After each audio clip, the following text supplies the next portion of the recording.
산 위에 올라서 제자들에게 복 있는 자들에 관하여 말씀을 전하시던 예수님, 어떻게 기도해야 할 것인가를 가르치시던 예수님, 그리고 어떻게 하면 진실한 삶을 살 수 있는 것인가에 대하여 가르치던 예수님께서 그 가르침이 끝날 무렵에 불쑥 너희는 좁은 문으로 들어가라 하고 말씀하십니다. 멸망으로 인도하는 문은 크고 그 길은 넓어 많은 사람들이 그리로 인도함을 받아 들어가지만 영생으로 인도하는 문은 좁고 길이 비좁아서 찾는 자가 적다고 말씀하셨습니다. 좁은 문으로 들어가라는 말씀은 무슨 뜻일까요? 요한복음 10장에 보면 예수님께서 자신을 양의 문이라고 말씀하셨습니다. 나는 양들이 드나드는 문이다. 누구든지 나로 말미암아 들어가면 구원을 받고 또는 들어가며 나오며 꼴을 얻으리라. 예수님을 믿는 사람들은 예수님 문이 되시는 예수님을 통하여 구원을 받게 됩니다. 구원을 받는데 다른 게 아무것도 필요 없어요. 다 내려놓아야 돼요. 우리 명예나 지위나 지식이나 선행이나 아무것도 그 문을 통해 들어갈 수가 없어요. 오직 벌거벗은 채로 나는 죄인입니다. 예수 그리스도의 흘리신 보혈의 공로로 나는 죄사함 받았습니다 하는 하나님의 아들 예수님을, 나 위에 죽으신 예수님을 믿는 오직 그 믿음 하나 가지고 들어가는 좁은 문입니다. 머리를 숙여야 들어갈 수 있습니다. 겸손한 문입니다. 그러면 이 좁은 문으로 들어가고 난 다음에 그 다음은 어떻게 될까요? 예수님 말씀하십니다. 좁은 문으로 들어가고 난 다음에 가는 길도 좁은 길이다. 협착한 길이다. 비좁은 길이다.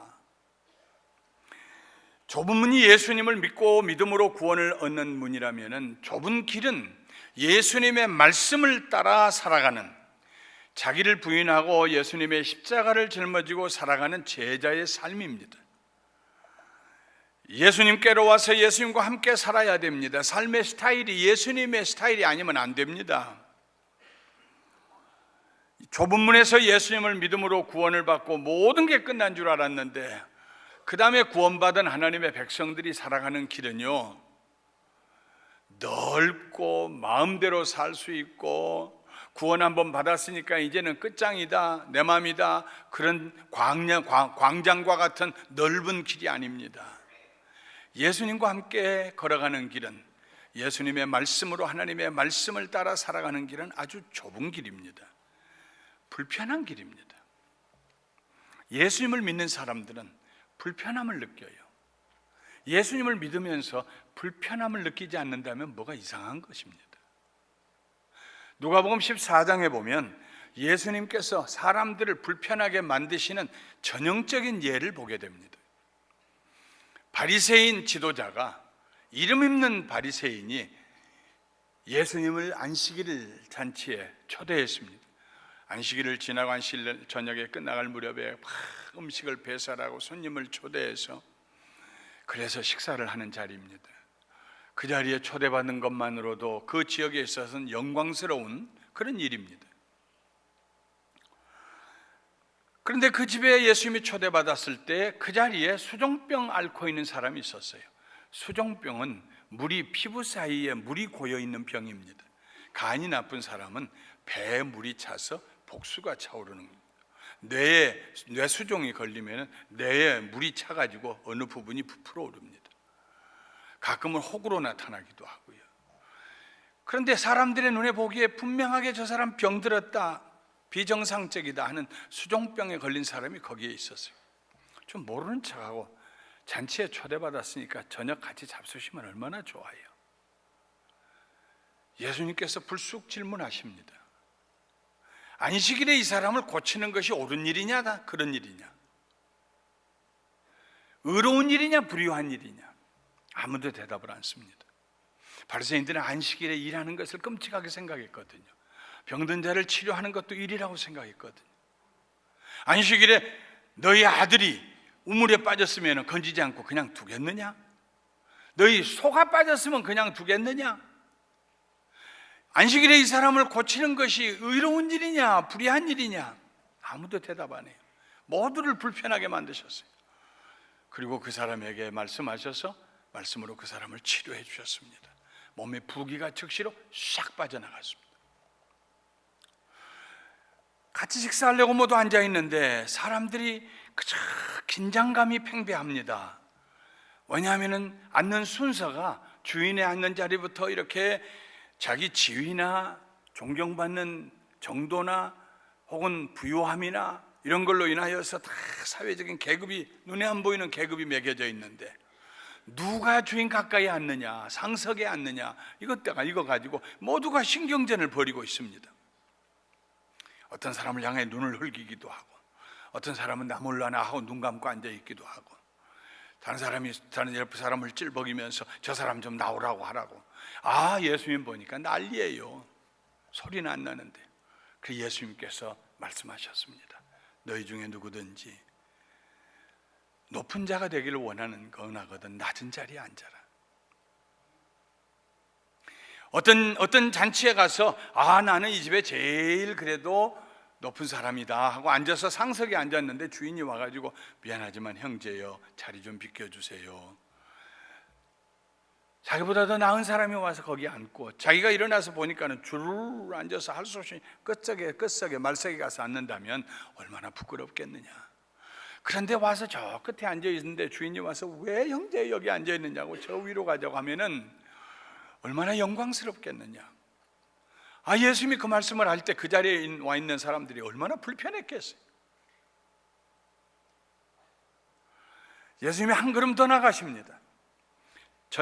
안식일 저녁을 잘 준비한 그 바리새인 지도자, 그 지도자에게 맞대놓고 아주 직설법을 사용하십니다. 앞으로 당신이 사람들을 초청하려면은 친구나 형제나 친척이나 부요한 사람 초청하지 말고, 그런 사람을 초청하는 것은 당신 마음속에 다음에 초청받아서 되돌려받고 싶어서 그런 거 아니요. 되돌려줄 것이 없는 사람들, 가난하고 절름발이고 일어나지 못한 사람들, 병든 사람들, 그런 사람들 초청하시오. 훗날 천국에서 당신에게 상이 있을 것이요. 보세요, 당신이 초청한 사람들 누구인가? 당신 마음에 있는 동기, 모티베이션이 뭐요? 세상에 초청한 집 주인을 대고, 세상에 어떻게 이렇게 말씀하실 수가 있어요, 예수님께서? 분위기가 싸늘해졌습니다.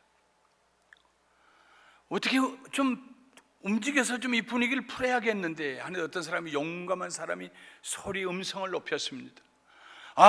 천국에서 먹는 사람들은 복이 있을지어다. 그러니까 예수님이 그를 향해서 말씀합니다. 당신은 하나님의 초청에 응했소? 순종했소? 어떤 사람이 잔치를 배설하고 손님을 초청했는데 나는 밭을 샀기 때문에 좀 가봐야 되겠어. 미안합니다, 못 갑니다. 나는 소를 5겨리를 샀습니다. 10마리입니다. 한 겨리가 2마리씩입니다. 가서 시험해 봐야 되니까 못 가겠습니다. 난 장가 가서 못 가겠습니다. 초청받은 사람들이 다 오지 않았습니다. 당신은 하나님의 초청에 응하셨소? 하나님께서 이름 없는 사람들 불러다가 잔치를 채우셨죠. 당신들이 말하는 그 죄인들 불러다가 채우셨죠. 내가 와서 초청할 때, 내가 하늘로부터 와서 초청할 때 당신은 그 초청에 응하셨소? 예수님의 말씀의 뜻은 그런 것이었습니다. 모두가 다 유구무원이 됐어요. 얼마나 불편한지.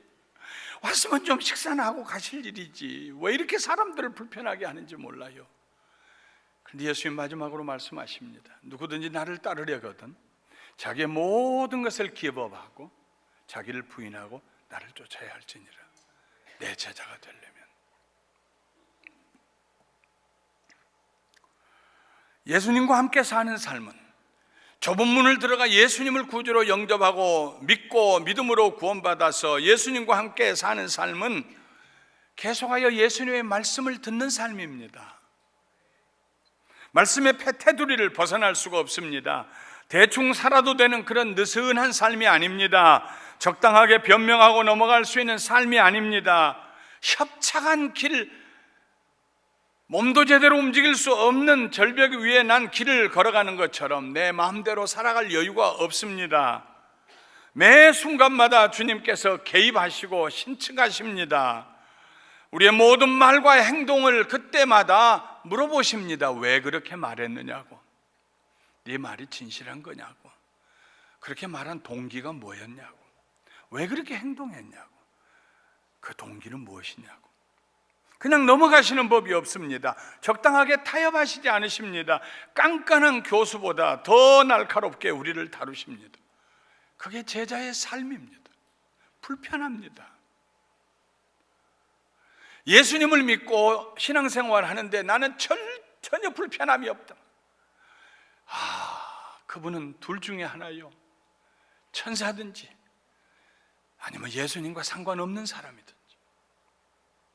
우리가 세상 사는 동안에는, 이 죄와 악이 관영한 세상에 사는 동안에는 어쩔 수 없이 예수님과 동행하는 일이 불편할 수밖에 없습니다.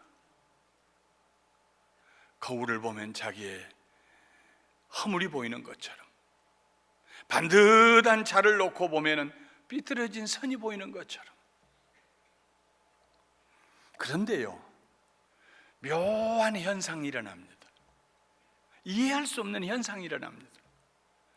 예수님의 말씀 때문에 자유롭지 못하고 비좁고 불편한 길을 걸어가고 있는데 놀랍게도 내 영혼 속에 평안이 밀려옵니다. 주의 말씀으로 죄의 책망을 받고 죄를 해결했는데 마음에 말할 수 없는 기쁨이 몰려옵니다. 용서해라 하고 말씀하셔서, 주님 좀 그렇게 프라이빗하고 사사로운 거 너무 건드리지 않으시면 안 돼요? 좀 내가 좀 며칠 좀 미워하면 안 돼요? 왜 이렇게 나를 괴롭히세요? 그런데 하나님의 손이 우리를 짓눌러요. 견딜 수 없게 하세요. 결국은 하나님 앞에 항복합니다. 하나님 됐습니다. 항복합니다. 나 이제 안 미워할게. 내 용서합니다. 사랑합니다. 정말로? 마음으로? 예. 근데 그러고 나니까는 마음에 평안함이 다가와요. 많은 것을 내가 얻고 취하고 내 탐욕을 채우려고 하고 늘 부족하다고 생각하고 원망하고 불평했는데 말씀하십니다. 그냥 누르고 흔들어서 주시기만 하면 될 줄 알았는데 말씀하십니다. 먼저 주어라. 그래서 그 말씀에 순종했더니 마음에 기쁨이 밀려옵니다. 대접을 받으려고 사람을 볼 줄 몰라. 저 친구들은 사람을 좀 보면 내가 누군지 알아야지. 그렇게 인생을 살았는데 대접을 받고 싶으냐? 그러면 먼저 대접해라. 어떻게 그렇게 내 속을 아시는지.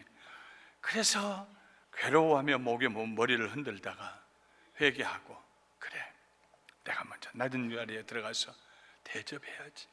다른 사람 알아줘야지. 그러는 순간에 모든 무거운 짐이 어깨에서 풀어지고 내 마음에 기쁨이 가득 차게 돼요. 그래서 그리스도인들은 그 좁은 길을, 그 불편한 길을 걸어가면서 노래하기 시작합니다. 주와 같이 길 가는 거 즐거운 일 아닌가. 우리 주님 걸어가신 발자취를 밟겠네. 한 걸음 한 걸음 주 예수와 함께 날마다 우리 걸어가리. 꽃이 피는 들판이나 험한 골짜기라도 주가 인도하는 대로 주와 같이 가겠네. 한 걸음 한 걸음 주 예수와 함께 날마다 우리 걸어가리. 바울은 예수님을 만난 후에 좁고 험한 길을 걸어갔습니다. 불편하고 협착한 그 길을 걸어갔습니다. 그런데 바울이 그 길을 걸어가면서 뭐라고 말씀했습니까? 그러므로 내가 그리스도를 위하여 약한 것들과 능욕과 궁핍과 박해와 공고를 괴로워하나니, 그렇게 얘기 안 했습니다. 기뻐하노니 이는 내가 약할 그때의 강함이라. 자신의 연약함, ICU가 아니라 CCU에 손도 깜짝하지 못하고 손가락도 움직일 수 없어 온몸에 튜브가 연결된, 눈도 뜰 수 없는 삶과 죽음 사이를 왕래하는 그런 연약함 가운데 있는데 기뻐해요. 중환자실에 있는 환자가 기뻐하는 거 보셨습니까? 노래하는 거 보셨습니까? 능욕을 당합니다. 비난을 당하고 모욕을 당하고 부끄러움을 당하고, 그런데 기뻐합니다. 박해를 당합니다. 얻어맞습니다. 감옥에 갇힙니다. 그런데 기뻐하고 빌립보 감옥에서 노래를 하고 하나님을 찬양합니다. 궁핍합니다. 배고프고 먹을 것이 없습니다. 그런데 하나님을 찬양합니다. 곤고합니다. 인생이 곤고하다는 건 무슨 뜻인가요? 움직일 여유가 없습니다. 경제적으로도 움직일 여유가 없습니다. 마치 가죽옷을 물에 담궈놨다가 입혀서 그 가죽옷이 마를 때 온몸을 조여들어서 고문하는 것처럼 움직일 여유가 없습니다. 숨 쉴 여유도 없습니다. 꽉 조여옵니다. 그런 공고함 가운데 바울은 기뻐합니다. 내가 연약할 때 하나님의 능력이 내게 나타난다고. 감옥에 갇혀 있으면서 빌립보 교회 성도들에게 말합니다. 주 안에서 항상 기뻐하라. 내가 다시 말하노니 기뻐하라. 사도 베드로도 그의 편지를 받는 성도들에게 기뻐하라고 말합니다. 사랑하는 자들아, 너희를 연단하려고 오는 불시험을 이상한 일 당하는 것 같이 이상히 여기지 말고 오히려 너희가 그리스도의 고난에 참여하는 것으로 즐거워하라. 이는 그의 영광을 나타내실 때에 너희로 즐거워하고 기뻐하게 하려 함이라. 너희가 그리스도의 이름으로 치욕을 당하면 복 있는 자로다. 영광의 영 곧 하나님의 영이 너희 위에 계심이라. 베드로전서 4장 12절부터 14절에 있는 말씀입니다. 역설입니다. 대단한 역설입니다. 좁은 문으로 들어가서 비좁고 불편한 길을 걸어가는 사람이 어떻게 기뻐할 수 있습니까? 어떻게 평안할 수 있습니까? 어떻게 여유로울 수가 있습니까? 그런데 기뻐하고 즐거워하고 평안하고 여유롭습니다. 다른 사람의 문제에 눈을 돌려서 도울 수 있을 만큼, 다른 사람과 함께 울어줄 수 있을 만큼, 자기는 없지만 다른 사람이 잘 되는 걸 보고 같이 춤추며 기뻐해 줄 수 있을 만큼 여유가 있습니다. 평안이 있습니다. 세상이 주는 평안이 아닙니다. 예수님이 주시는 평안입니다. 내 평안을 너희에게 주노라. 이것은 세상이 주는 것 같지 아니하니라. 너희는 마음에 염려하지도 말고 근심하지도 말라. 넓은 문으로 들어갔던 사람은 어떻게 됐을까요? 그들은 예수님 없이 사는 사람들입니다. 그들의 주인은 자기 자신입니다. 넓은 길을 걸어가는 사람을 참견하는 사람이 없습니다. 그가 무슨 일을 하든지 개의치 않습니다. 무엇을 하라고 강요하지도 않습니다. 그런데 그 길의 끝에 멸망이 입을 벌리고 있습니다. 그럼에도 불구하고 아무도 그를 경고하지 않습니다. 그 길을 선택한 그 사람의 자유이니까요. 설사 그 사람이 망할지라도 그 사람이 선택한 자유를 왈가왈부하는 것은 인격적인 모독이라고 생각하는 사람들이 그 길을 걸어가고 있으니까요. 멸망해도 지옥에 가도 아무도 개의치 않습니다. 넓은 길에는 하나님 없이 자신을 신뢰하는 고상한 사람들만 걸어갑니다. 거기는 겸손한 사람이 아무도 없습니다. 그러는 사이에 넓은 길을 걸어가는 사람들은 서서히 그리고 슬프게도 아무도 아까워하지 아니하는 인생을 살아갑니다. 그리고 사라져갑니다. 마치 술에 취해 악취를 풍기면서 길바닥에 누워있는 사람처럼 되어갑니다. 얼마 전에 내 거리를 지나면서 그런 사람을 보았습니다. 사람인 줄 몰랐어요. 돼지가 누워있는 줄 알았어요. 검은 옷을 입고 옷의 검은색만큼이나 얼굴에 때가 낀 한 사람이 술이 취해 누워 있었습니다. 술 먹을 돈은 어디에서 나왔을까요? 다 그렇게 사는데요, 뭘. 넓은 문을 지나 넓은 길을 걸어가는 사람들이 공통적으로 하는 말입니다. 다 그렇게 살아요. 그 문으로 들어가기 위해서 특별히 버리거나 희생할 것도 없습니다. 시비 거는 사람도 없습니다. 다 가지고 들어갈 수 있습니다. 한없는 자유가 보장된 것처럼 보입니다. 자기 살고 싶은 대로 살면 됩니다. 좁은 길을 걸어가는 불편함이 거기는 도무지 없습니다. 멋대로 사는 특별한 맛이 있을 뿐입니다. 그런데 놀랍게도 그렇게 자유로운 길인데 기쁨이 없습니다. 슬픔과 탄식으로 가득 찹니다. 많이 걸어가는데, 어깨를 부딪히며 걸어가는데 외롭고 쓸쓸합니다. 생명이 없습니다. 사람들의 얼굴에 사망의 그늘이 깃들어 있습니다. 많은 사람들이 간다고 해서 안전한 것은 아닙니다. 숫자가 우리들을 속이도록 허락해서는 안 됩니다. 성경에 보면 일반적으로 다수는 언제나 악을 따라갔습니다. 선을 행하는 사람은 성경에 의하면 항상 소수였습니다. 구원의 길에 들어선 사람은 노아의 8 식구밖에 없었습니다. 다수는 하나님의 물로 심판하시겠다는 노아를 통한 경고를 무시했습니다. 하나님께서 약속하신 젖과 꿀이 흐르는 땅에 대하여 여호수아와 갈렙 2 사람을 제외한 10명이 그 땅은 사람을 삼키는 땅이라고 혹평을 했습니다. 백성들은 그 10사람을 따라갔습니다. 이스라엘 백성 중에 바알과 아세라 우상을 멀리하고 하나님을 섬기는 사람은 엘리사와 7,000명이 전부였습니다. 모든 대제사장들과 바리새인들이 예수님에 대하여 악평하며 예수를 죽여야 된다고 말할 때 오직 한 사람, 니고데모만이 다시 생각해 보라고, 우리가 잘못하고 있지 않는지 말했습니다. 시편 1편에 보면은 2 갈래의 길이 나옵니다. 하나는 넓은 길이고 하나는 좁은 길입니다.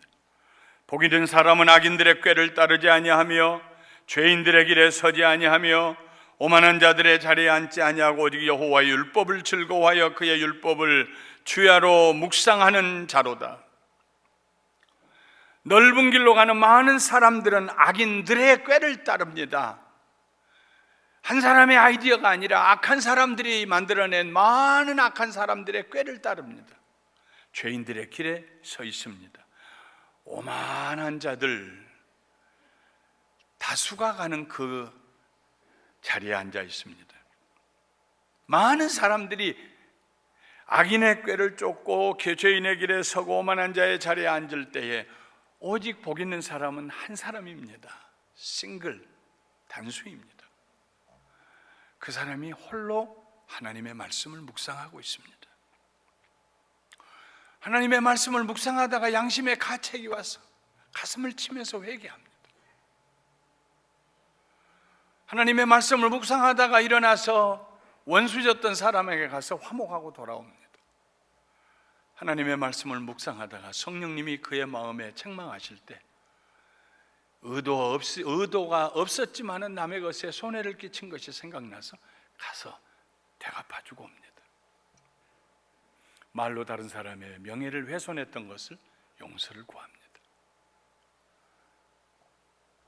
넓은 길로 갔던 많은 사람들의 결국은 바람에 날려가는 겨와 같게 됩니다. 알곡이 하나도 없어요. 그러나 하나님의 말씀을 따라 묵상하는 사람은 시냇가에 심은 나무가 철을 따라 열매를 맺으며 그 잎사귀가 마르지 아니함 같으니 그가 하는 모든 일이 다 형통하게 됩니다. 성경이 말하는 2 길은 언제나 그 마지막이 다릅니다. 넓은 길은 멸망으로 인도하는 길이요, 좁은 길은 영생으로 인도하는 길입니다.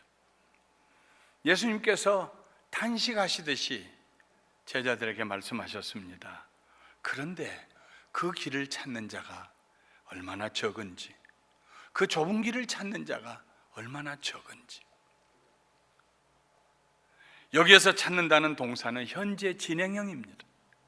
항상 찾는 것입니다. 매일 찾는 것입니다. 순간마다 찾는 것입니다. 그 좁은 길을 찾아 걸어갑니다. 넓은 길이 있어도 거기에 눈두지 아니하고 좁은 길을 따라갑니다. 하나님의 말씀을 따라 살아갑니다. 그러면서 기도합니다. 주님, 저는 그 좁은 길을 걸어가는 적은 숫자 안에 있기를 원합니다. 주님, 매일매일 저는 진심으로 크리스찬이 되기를 원합니다. Lord, I want to be in that number. Lord, every day I want to be a Christian in my heart. 좁은 길을 찾습니다.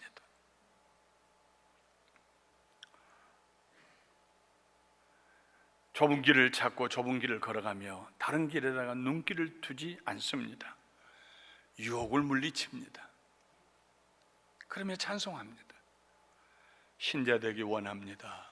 진심으로 진심으로. 신자 되기 원합니다. 진심으로 진심으로. 진심으로 진심으로 신자 되기 원합니다. 진심으로 진심으로.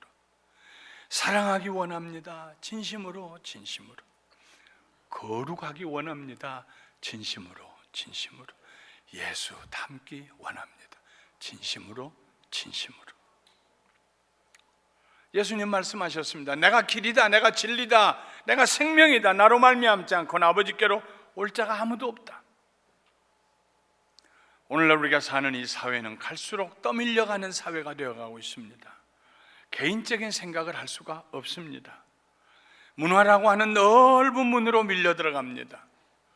예수님도 함께 우리와 함께 그 넓은 문으로 들어가는 줄로 착각을 합니다. 이 정도쯤이야.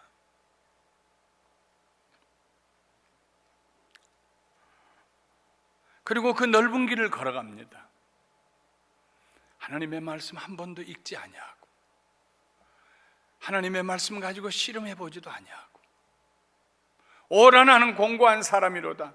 내 한편으로는 하나님 말씀대로 살기를 원하는데 왜 내 다른 한편은 이렇게 세상을 좋아하는가 가슴을 치며 탄식해 본 적도 없습니다. 사랑하는 성도 여러분, 떠밀려가는 사람이 아니라 진리를 붙들고 거슬러 올라가는 그런 삶을 살게 되시기를 주님의 이름으로 축원합니다. 예수님 때문에, 하나님 말씀 때문에 자주 불편하게 되시기를 주님의 이름으로 축원합니다. 그것이 축복입니다. 우리에게 그것이 사는 길입니다.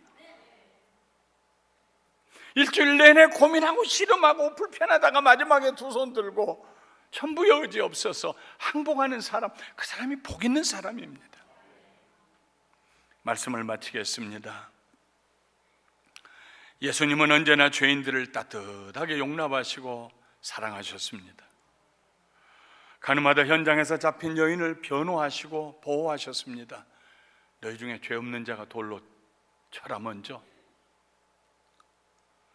그렇다고 예수님께서 그 여인을 죄 없다고 말씀하신 것이 아닙니다.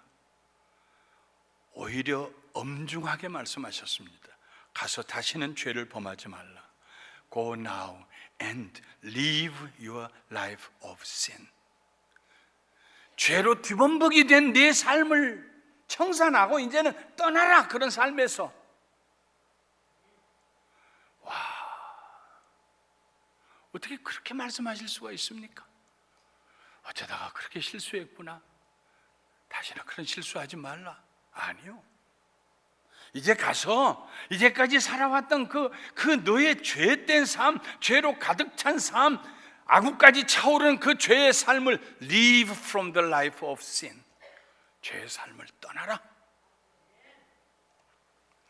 솔로몬의 행각에서 38년 된 병자를 치료하여 주신 후에 다시 그 병자를 만나서 예수님께서 조용하시지만 그러나 엄한 말씀을 하십니다. 보라, 네가 나았으니 더 심한 것이 생기지 않게 다시는 죄를 범하지 말라. See, you are well again. 다시 깨끗하고 건강하게 되었다. Stop sinning or something worse may happen to you. 죄 범하는 것을 이제 그만둬라. 그럼 누워서도 죄를 범하고 있었던가 봐요. 죄 범하는 것을 이제 stop sinning, 죄 범하기를 그만둬라. 그렇지 않으면 이보다 더 나쁜 일이 일어날지도 모른다. 38년 동안 누워있는 것보다 더 나쁜 일이면 얼마나 나쁜 일입니까? 예수님에게는 적당이라는 단어가 없습니다. 때때로 설교를 하면서 설교하는 그 말씀을 가지고 저도 씨름할 때가 있습니다. 제가 다 잘 살기 때문에 설교하는 건 아닙니다. 그 말씀이 저를 불편하게 할 때도 있습니다. 그러나 항복하고 나며 그 말씀대로 순종하겠다고 작정하고 날 때 그 평안과 기쁨과 즐거움, 세상에 줄 수 없는 것입니다. 사랑하시는 제자 베드로에게 사탄아 내 뒤로 물러가라, 너는 나를 넘어지게 하는 자로다 하셨던 예수님, 네가 하나님의 일을 생각하지 아니하고 도리어 사람의 일을 생각하는도다 하셨던 예수님, 그때 베드로가 얼마나 부끄러웠을까요? 얼마나 자존심 상했을까요?